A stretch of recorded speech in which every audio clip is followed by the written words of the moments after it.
Hey, what's going on, guys? Mush back at it with another video. Want to go over a couple of things, including Nintendo Switch's Ryujinx emulator is making some grandiose progress as it can now run Yoshi's Crafted World, Pokemon Sword, and Astral Chain. Obviously, all of them to varying degrees. This isn't an emulator that is fully rounded out at this point, but it is an emulator that is making a significant amount of progress, much like the RPCS3 emulator. They're kind of progressing at the same rate right now in terms of evolving. So we'll go over that, and also I want to go over some excellent PC game deals available right now. Alien Isolation is dirt cheap, and it's a pretty good horror title. I highly recommend you guys to check that out. And Fanatical has an awesome bundle in the Sanctuary bundle. We'll talk that in just a little bit. But as noted by DSOG, Nintendo Switch Ryujinx emulator can now run Yoshi's Crafted World, Pokemon Sword, and Astral Chain. Now, before we get to, my thoughts on emulators and things like that, let's read what is going on. John God Games Emus has shared some new videos showing the Nintendo Switch emulator Ryujinx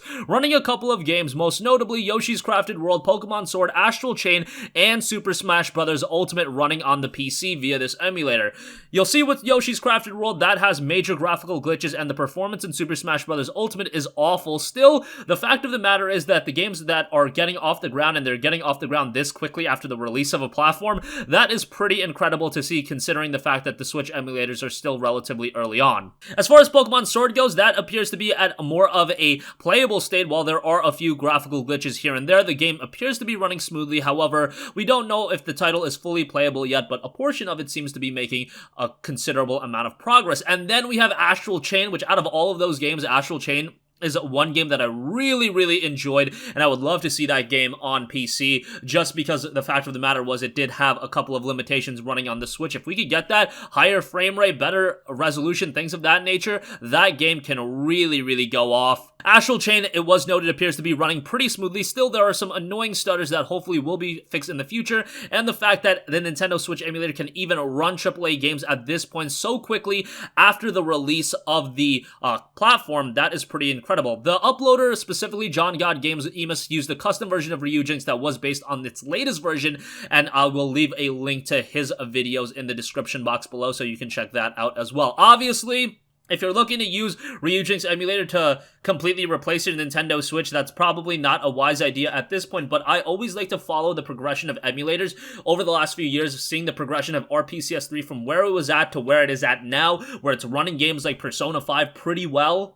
It's a rather remarkable feat, and with the RPCS3 emulator, you're talking about a console that was released in 2006. The Nintendo Switch just came out back in 2017. Obviously, that is going to open the floodgates for a lot of people to talk about the controversies of emulators and whatever. I'm not really here to get into that, just because I think if you have already made up your mind about emulators and you already see them as the sin of the PC gaming world, whatever I say probably can't convince you otherwise. However, I do find it incredibly laughable when I literally see people being like, oh, you shouldn't even run Super Nintendo emulators. Go buy a Super Nintendo and the actual cartridge and play the games in their authentic form. That is a little bit questionable, but again, not my business to get into that right now. I'm just here to share you guys the news, but I think you guys all know how I feel about emulators. I've often said that it's one of the best elements of PC gaming and one of the most underrated ones as well, because everybody, when talking about PC gaming, likes to talk about graphics, likes to talk about keyboard and mouse, game deals, whatever.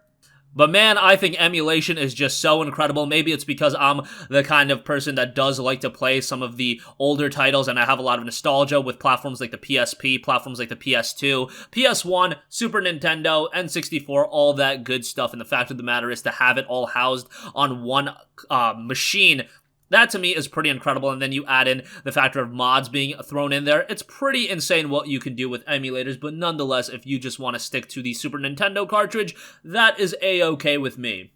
Alright, moving on from that, I do quickly want to go over some very good PC game deals available right now. Alien Isolation, I guess it's Alien Day or something, I don't know, but Humble has got the game down to just $2. Yes, it is $2. If you have Humble Choice, you'll end up getting it for $1.69. That is absolutely worth it for Alien Isolation, and I see that Isolation is already one of the top sellers on Steam, because Steam is having a discount as well, but they've got it up to $4. Actually, they've revised the price. It's now down to $2. It was at $4 just a little while ago. So you can get it directly from Steam, or you could alternatively buy it from Humble. The Isolation Collection that includes all the DLC is $12.49. I would just say get the base game for $2. Like, that's pretty ridiculous. Game itself is very atmospheric. Quality horror game that, yes, the horror elements do kind of subside by the latter portion of the game, but that's generally what happens with a lot of horror titles. Whatever the case may be, $2 for the game, that is ridiculous. So you can check it out at Humble or on Steam. Obviously, with Steam, you could utilize refunds if you do want your $2 back. I think you'll be satisfied with your $2 that you do spend because it is a good game given the price you're paying. And in actuality, I believe that's a game that I picked up on launch day for $59.99. So yeah, years later, $2 is what you're getting it for.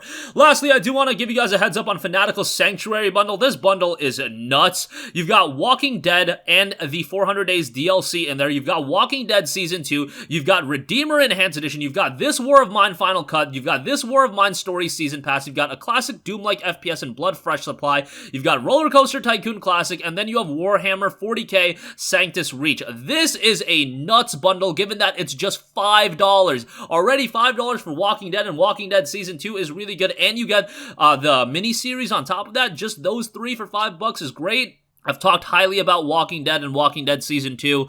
Those are excellent story-driven adventures. This War of Mine is excellent. A very, very dark and atmospheric game there. I would highly recommend you guys to play that. Of course, the same guys that did Frostpunk did This War of Mine, so that is very good. And then you get a couple of other games. I've heard good things about Redeemer as well. Haven't played too much of it, but nonetheless, $5 for all that stuff. That is pretty ridiculous, and I thought that was worth a mention. That's going to conclude this video, guys. Again, let me know your thoughts on Ryujinx, the Nintendo Switch emulator. Really good stuff there. Excited to see emulators continuing to make a significant amount of progress, and we'll see how this emulator shakes out in the coming months and years. Also, if you're interested in Alien Isolation, down to just $2 on Steam, $2 on Humble, definitely give that a look, and the Fanatical Sanctuary bundle is definitely worthwhile. $5, and you get a lot of great stuff, so check that out. That's going to conclude this video. If you guys have a request for a future video, you can leave that in the comments section down below, and I will catch you guys in the next one. Peace out. Hey, what's going on, guys? Mush here again. Hope you enjoyed the video. As you guys might know, YouTube's notification system is sometimes a little bit wonky, even if you're subscribed to the channel. Maybe you're not abundantly aware that I uploaded a video. To remedy that situation, make sure you hit the bell notification button. This way, whenever I upload a new video, and I try to upload as consistently as possible, you will be notified directly of the upload, and you can watch it as soon as it goes live. I would really appreciate if you guys hit that button so you can stay up to date with all of the content I'm posting. But as always, guys, thanks for watching, and I'll catch you guys in the next one. Peace out.